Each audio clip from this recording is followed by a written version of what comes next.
Hello guys, स्वागत है फिर से आपका हमारे चैनल में। दोस्तों यहाँ पर यूपीएसआई लास्ट ईयर के क्वेश्चन करने वाले जो 2021 में पेपर पर हुआ था। देखिए इस बार आपका कांस्टेबल का जो एग्ज़ाम है ना वो भी ऑनलाइन होने वाला है। ठीक है, तो कांस्टेबल के एग्ज़ाम में आने की संभावना जो रहेगी पेपर का वो बिल्कुल सेम टू सेम ऐसे ही आएगा। ठीक है, ऐसे ही पेपर बना था। पहली बार पुलिस का पेपर ऑनलाइन हुआ था, तो कांस्टेबल का पेपर जब ऑनलाइन होगा तो इसी तरीके के प्रश्न देखने को मिलेंगे।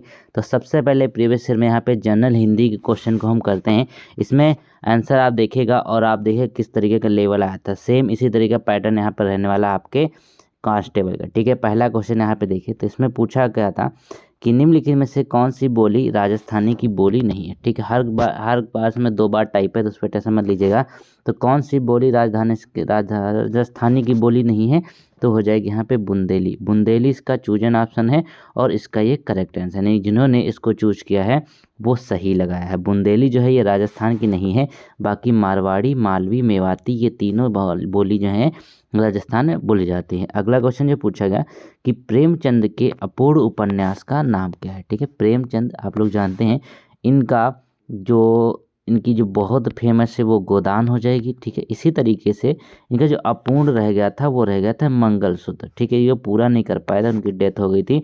लेकिन यहाँ पे कैंडिडेट ने चूज किया था, तो यहाँ पर इनका एक गलत है, तो सही इसका राइट आंसर हो जाए मंगलसूत्र प्रेमचंद का उपन्यास था। ठीक है, अगला क्वेश्चन पूछा गया कि सर्वनाम का भेद इनमें से कौन सा नहीं है। अब सर्वनाम का भेद इनमें से कौन सा नहीं है। देखिए गुणवाचक जो है ये आपका सर्वनाम का भेद नहीं होता है, ये बेसिकली आपका विशेषण होता है। ठीक है, गुणवाचक विशेषण जिसमें हम गुण किसी की विशेषता बताते हैं। ठीक है, चलिए ये तो हो गया आपके प्रश्नवाचक, संबंधवाचक, निजवाचक, ये हैं सर्वनाम के भेद हैं। अगला क्वेश्चन देखिए, क्वेश्चन नंबर 4 पूछा गया था कौन सा तत्सम शब्द है। अब तत्सम शब्द आप लोग जानते हैं जो संस्कृत भाषा से लिए गए हैं, तो इसमें क्या होगा, केतकी जो होगा ना ये आपका संस्कृत शब्द हो जाएगा, यानी कि तत्सम शब्द हो जाएगा। बाकी जो आप देख सकते हैं इसमें आपका करेला, केवड़ा, स्थाई, ठीक है, ये क्या है, ये सब आपके तद्भव शब्द हो जाएंगे। तो आपका करेक्ट आंसर है केतकी है।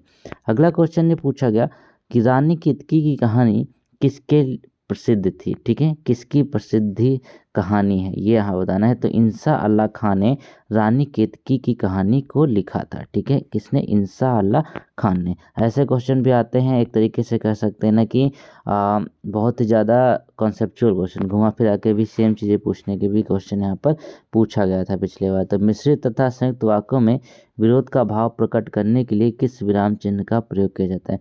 हम मिश्रित और संयुक्त वाक्य जब कुछ लिखते हैं तो उसमें क्या लिखते हैं, यहाँ पे अर्धविराम का यूज करते हैं। ठीक है, अर्धविराम कैसे लगता है, ठीक है ऐसे लगता है, याद रखेंगे। चलिए अगला क्वेश्चन देखेंगे। अगले में क्या है, किस पत्रिका का संपादन भारतेंद्र ने नहीं किया है। अब एक पत्रिका है जिसका संपादन भारतेंद्र ने नहीं किया, बाला बोधनी का किया था, कवि वचन किया था, हरिश्चंद्र मैगजीन का किया, लेकिन जो भारतेंद्र नामक थी उसका ही इन्होंने नहीं किया था। ठीक, भारतेंद्र ने भारतेंद्र नाम की जो पत्रिका है उसका संपादन नहीं किया था। अगला क्वेश्चन पूछा गया कि सदैव एक वचन में प्रयुक्त होता है। अब हिंदी इसमें सब बहुत जगह से आती है, हर जगह से आती है। ठीक है, कोई स्पेशल टॉपिक फिक्स नहीं, जितना हिंदी आपके सिलेबस में है सब आएगा। तो अब सहायता जो है ना ये हमेशा एक वचन में प्रयुक्त होती है। पुस्तक देखिए है आपका बहुवचन होता है, लड़का आपका बहुवचन होता है, पौधा भी आपका बहुवचन में प्रयोग हो सकता है, लेकिन जो सहायता है ये सिर्फ आपका एक वचन में प्रयोग होती है। किसमें, एक वचन में प्रयोग होती है। अगला क्वेश्चन है घास फूस में कौन सा समास है। अब घास फूस में क्या है, द्वंद्व समास होगा। क्यों होगा, देखिए इसमें दोनों पद प्रधान है। ठीक है, घास और फूस जो दोनों पद प्रधान होते हैं वहाँ पर क्या होता है, द्वंद्व, जैसे माता पिता, दिन रात, क्या है आपके द्वंद्व समास हैं। ठीक है, अगला क्वेश्चन देखिए। अगले में पूछा गया शिक्षक संज्ञा का कौन सा प्रकार है। ठीक है, जो शिक्षक है वो संज्ञा का कौन सा प्रकार है, तो ये हो जाएगी कौन सी, जातिवाचक। ठीक है, क्योंकि शिक्षक जो है ना ये एक जाति को करते हैं, मतलब शिक्षक में जितने भी भारत में शिक्षक हैं सभी इसी के तहत आ जाएंगे, तो क्या होगा, ये आपका जात हो जाएगा। ठीक है, जैसे मनुष्य क्या है, सभी मनुष्य उसमें आते हैं तो जात हो जाएगा। किसी का नाम रखेंगे तो आपका वो जातिवाचक संज्ञा नहीं होगा।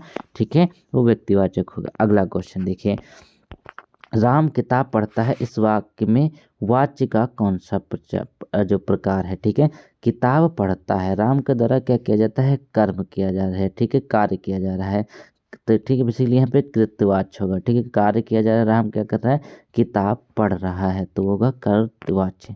अगला क्वेश्चन पूछा गया गुलेरी जी द्वारा संपादित पत्र कौन सा है, लिटरेचर भी पूछता है तो समालोचक इसका करेक्ट आंसर होगा। ठीक है, समालोचक जो है ये गुलेरी जी द्वारा संपादित पत्र है।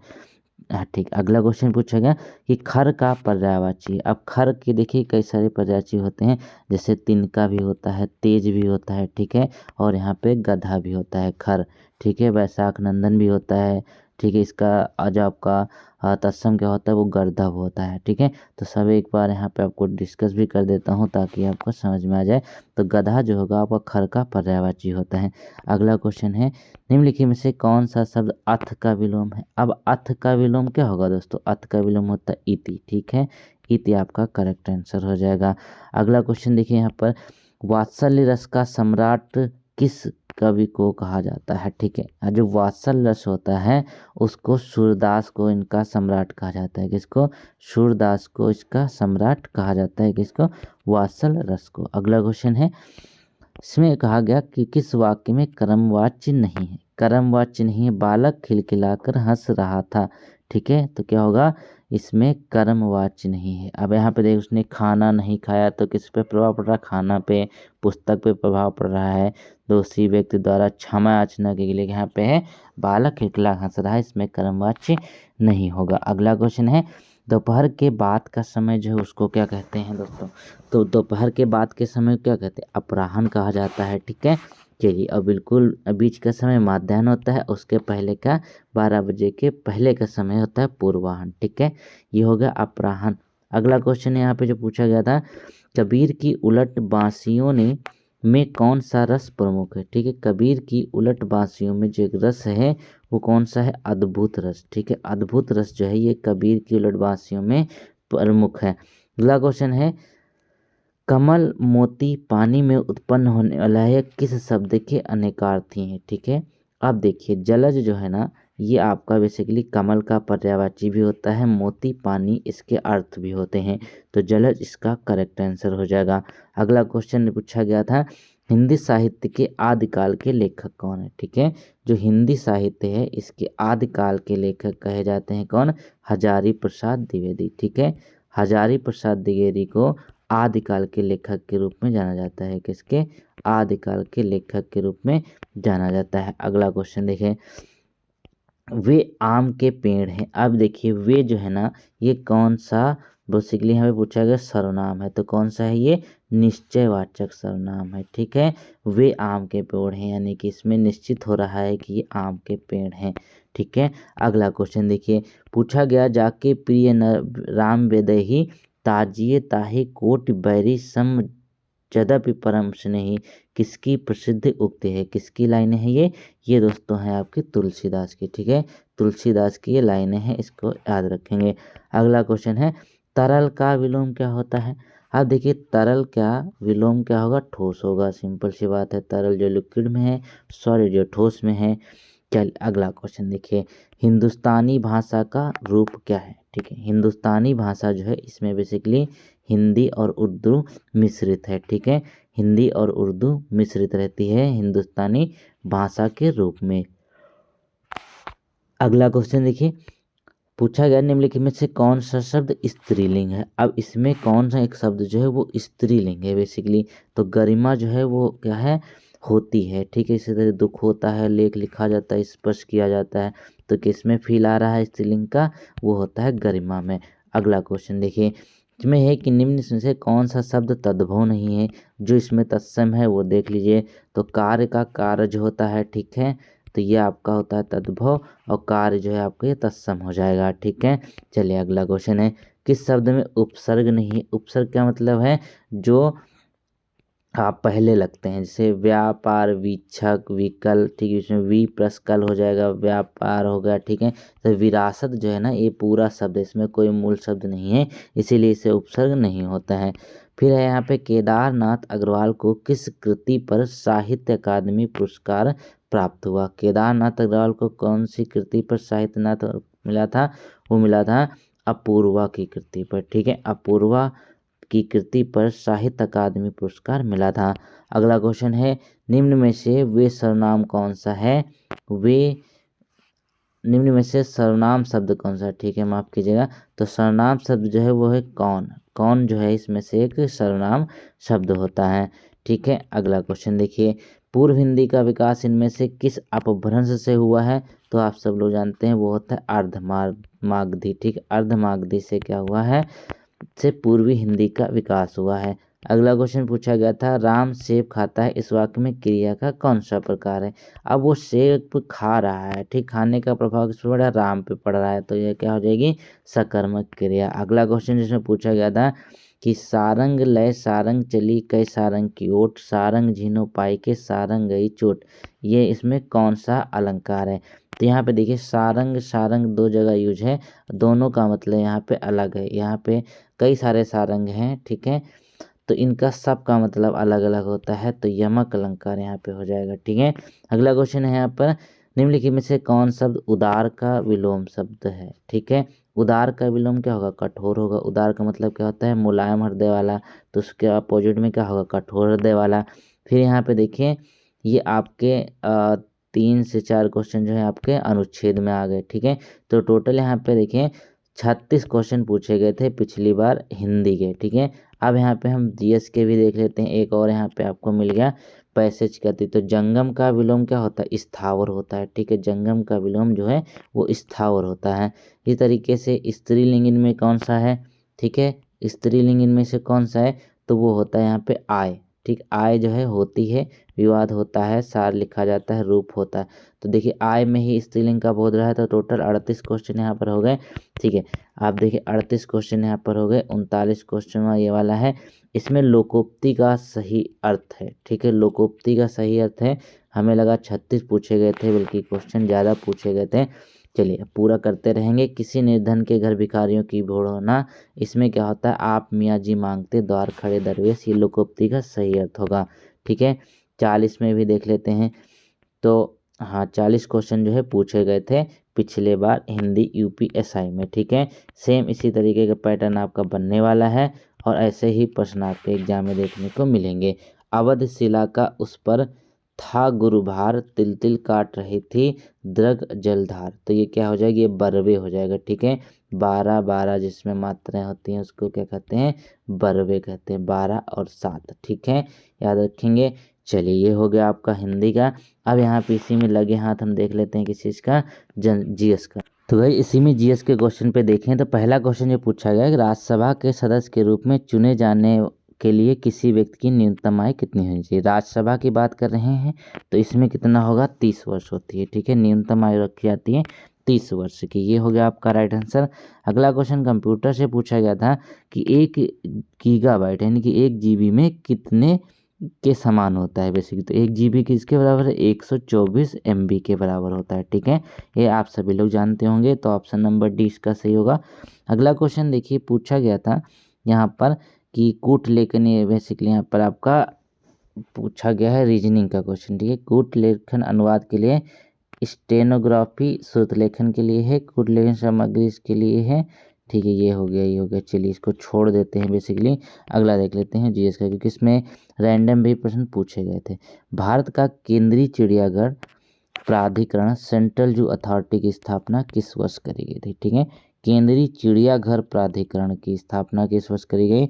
ये करी गई दोस्तों 1992 में। ठीक है, 1992 में करी गई, इसको पूछा गया था। अगला क्वेश्चन देखिए जीएस में कि सीआरपीसी की धारा पूछी गई थी। ठीक है, इसको छोड़ देते हैं कि ये आपके एग्जाम में आएगा नहीं।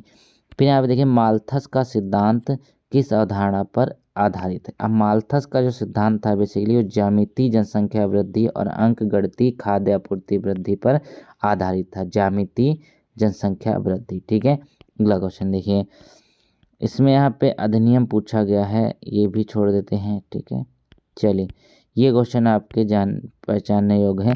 तो इसमें कहते हैं शहरी स्थानीय शासन से संबंधित प्रावधान किए गए हैं। तो ये हो जाए 74वां संविधान संशोधन 1992। इसमें क्या है? शहरी स्थानीय शासन से संबंधित चीज़ें पूछी गई थी। ठीक है, ऑप्शन नंबर आपका ए सही होगा। अगला क्वेश्चन देखिए, तो इसमें पूछा गया भारत में सर्वोच्च न्यायालय के न्यायाधीशों की अधिकतम संभावित संख्या कितनी है टोटल? ठीक है, तो ये 34 है। ठीक है, अभी कुछ बढ़ी थी हाल में, इसलिए इसका 34 करेक्ट आंसर है। 10 में पूछा गया पृथ्वी के क्षोभ मंडल में सबसे प्रचुर गैस कौन सी है? तो नाइट्रोजन होती है। कितना होती है? 78% के करीब होती है नाइट्रोजन। तो इसका करेक्ट आंसर हो जाए नाइट्रोजन।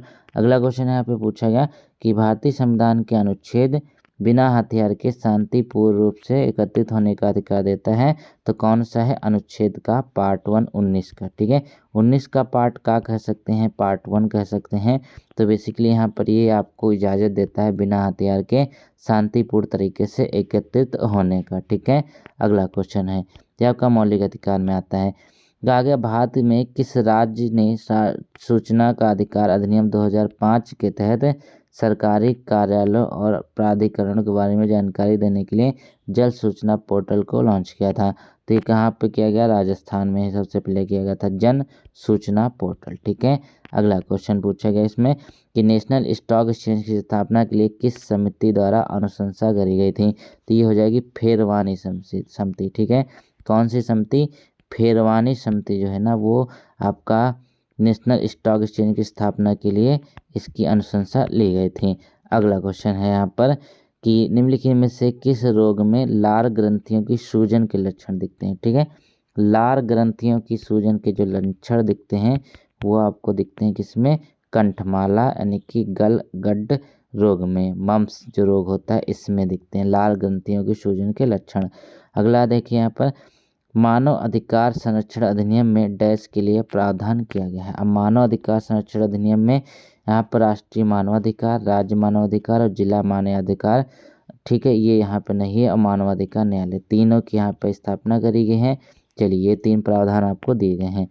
अगला यहाँ पे है कि डैश के मामले में सर्वोच्च न्यायालय के 6:5 के निर्णय द्वारा निर्धारित किया गया था कि विधायिका के पास मौलिक अधिकारों को समाप्त या सीमित करने के लिए यहाँ पर प्रावधान होंगे। तो किस में था ये बेसिकली गोलकनाथ बनाम पंजाब राज्य के तहत यहाँ पर चीज करी गई थी।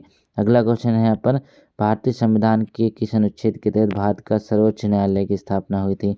तो आप सभी जानते हैं 1924 जो है ना ये सर्वोच्च न्यायालय से संबंधित है। ठीक है, सर्वोच्च न्यायालय से संबंधित ये क्वेश्चन पूछा गया था। अगला क्वेश्चन है इसमें कहा गया कि एक प्रकार का साइबर अपराध है जहां कंप्यूटर सिस्टम में नेटवर्क कंप्यूटर वायरस से संक्रमित होता है। तो मेलवेयर अटैक जो होता है ना एक साइबर अपराध ही होता है जो कंप्यूटर सिस्टम में नेटवर्क कंप्यूटर वायरस से संक्रमित होता है। तो ऑप्शन नंबर डी इसका सही होगा। अगला क्वेश्चन है यहाँ पर जायद की फसल डैश की ऋतु के दौरान होती है? जायद जो है ना ये ग्रीष्म ऋतु के दौरान होती है। ठीक है, जायद में होता क्या है बेसिकली वे सब चीज़ें आती हैं जो पानी वाली, जैसे तरबूज, ककड़ी, खीरा, ये सब पानी वाले होते हैं ना, पानी की मात्रा बढ़ाते हैं बॉडी में। तो ये जायद में आता है और ग्रीष्म ऋतु में ही ये ज़्यादा होती हैं। ठीक है, फिर यहाँ पे कहा गया कि आय के 5 मदों के तहत दी गई आय को जोड़ने के बाद प्राप्त राशि को डैश कहा जाता है? तो उसको कहा जाता है सकल कुल आय। ठीक है, उसको क्या कहा जाता है? सकल कुल आय। 5 मदों के तहत दी गई आय को जोड़ने के बाद प्राप्त राशि। फिर यहाँ पे देखिए इसमें कहा गया राष्ट्रपति के चुनाव की प्रक्रिया से संबंधित है। तो ये क्या हो जाएगा? 55 हो जाएगा। ठीक है, आर्टिकल 55 जो है ये आपके संबंधित है राष्ट्रपति के चुनाव से। ठीक है, 55 राष्ट्रपति के चुनाव से संबंधित है। अगला है यहाँ पर निम्नलिखित में से कौन NRI और निर्यात उन्मुख इकाइयों के प्रस्तावों, पूंजीगत वस्तुओं, उपकरणों के आयात के लिए गट्टी मुद्दे से संबंधित प्रार्थना पत्रों। चलिए पूरा क्वेश्चन ही नहीं, इसको छोड़ देते हैं। ठीक है, चलिए तो यहाँ पर क्या है बेसिकली भूमि अधिग्रहण और पुनर्वास और पुनर्स्थापना अधिनियम 2013 में उचित मुआवजा और पारदर्शिता की अधिकार के तहत अधिग्रहण भूमि बाजार मूल्य आकलन निर्धारण, ये भी पूरा क्वेश्चन नहीं है। ठीक है, अगला देखिए यहाँ पर तो कहते हैं उत्तर प्रदेश का लोक नृत्य कौन सा है? ठीक है, चारुकुला जो है ये आप जानते हैं कि ये उत्तर प्रदेश का लोक नृत्य है। अगला क्वेश्चन यहाँ पे पूछा गया कि साउथ एशिया वीमेन इन एनर्जी मंच को डैश द्वारा शुरू किया गया था? ठीक है, साउथ एशिया वीमेन इन एनर्जी को मंच द्वारा शुरू किया किसके द्वारा? राष्ट्रीय विकास के लिए संयुक्त राज्य एजेंसी USAID के द्वारा इसको शुरू किया गया। ठीक है, ये क्वेश्चन पूछा गया था।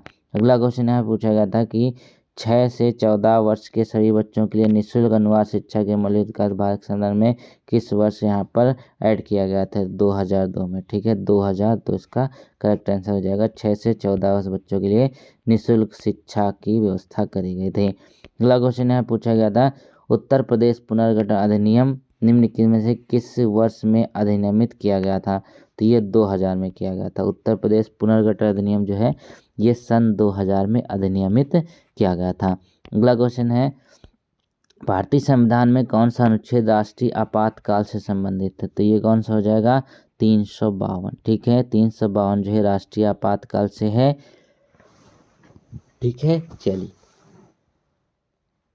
अगला क्वेश्चन देखेंगे। अगले में कहा गया कि निम्नलिखित में से किसे राज्य मानवाधिकार आयोग के अध्यक्ष या किसी अन्य सदस्य को हटाने का अधिकार है? तो भारत के राष्ट्रपति जो होते हैं ये राज्य के मानवाधिकार आयोग के अध्यक्ष या किसी अन्य सदस्य को हटाने के हकदार हैं। अगला क्वेश्चन पूछा गया, भारतीय क्रांतिकारियों द्वारा गदर विद्रोह की स्थापना कहाँ करी गई थी?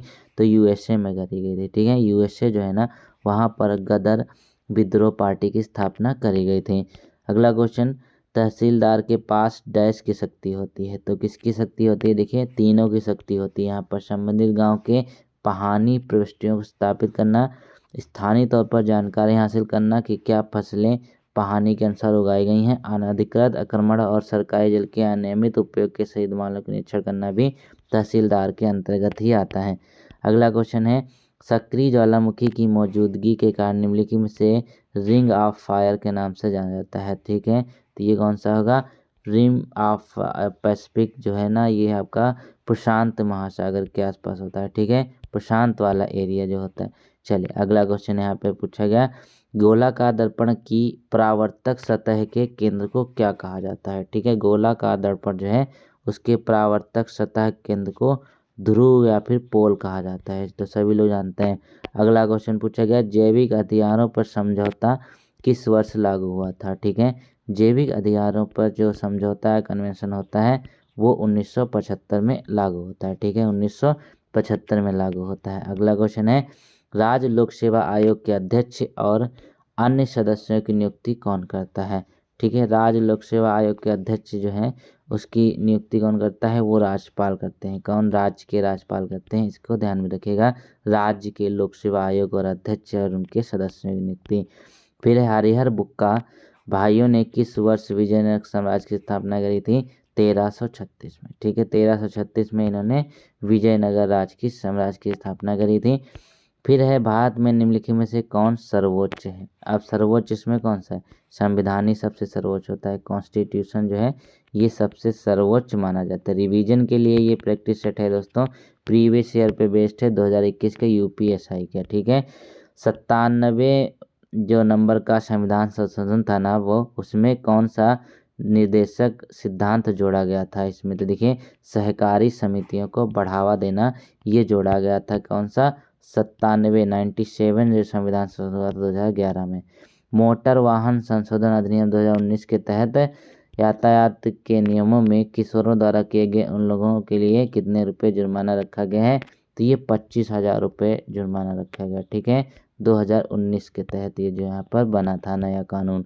फिर यहाँ पे देखे हैं, भारतीय संविधान की प्रस्तावना ने प्रयुक्त किस शब्द पद का विशेषाधिकार का अभाव जो है वो है? ठीक है, तो होगा समानता दोस्तों, इसका राइट आंसर। दोस्तों यहाँ पे देखिए पूरे हमारे पास बहुत सारे पेपर हैं, तो अगर आप लोग वीडियो को पसंद करते हैं तो कमेंट में बताइएगा कि आप पूरे करा दीजिए, तो मैं पूरे कराने की कोशिश करूँगी एग्जाम के समय तक। मिलते हैं नए वीडियो के साथ, तब तक के लिए थैंक यू सो मच।